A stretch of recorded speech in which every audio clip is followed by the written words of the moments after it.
ज्ञानेश्वर महाराज पालखी सोहळ्यातलं रिंगण सोहळा नेमका काय वर्णवा?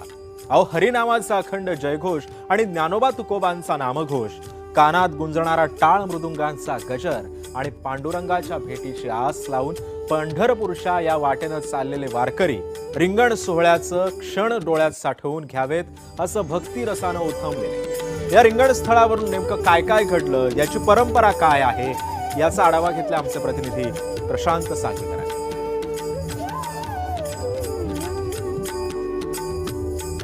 विठ्ठल, मी आता खुडूस फाटा या ठिकाणी आहे आणि माऊलींच्या पालखीचं दुसरं गोल रिंगण या ठिकाणी पार पडलेलं आहे।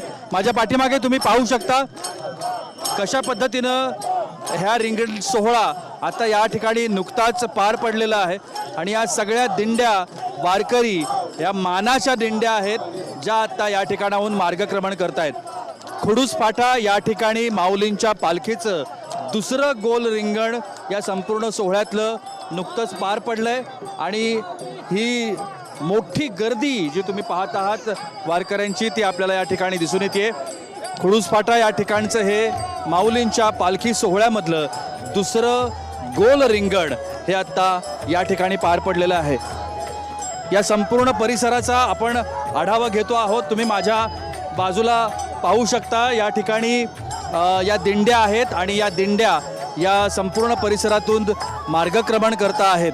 माझ्या पाठीमागे तुम्ही जे पाहता आहात या ठिकाणी आत्ताच माऊलींच्या पालखीचं दुसरं गोल रिंगण पार पडलेलं आहे। हा संपूर्ण जो परिसर तुम्ही पाहता आहात हा रिंगण परिसर आहे।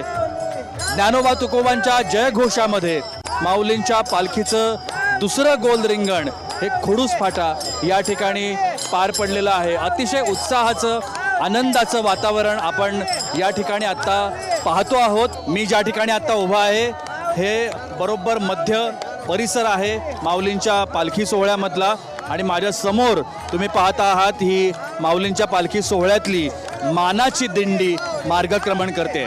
कॅमेरामॅन नित्यानंद नाईकसह मी प्रशांत सागवेकर, जय महाराष्ट्रसाठी खुडूस फाटा या ठिकाणावरून।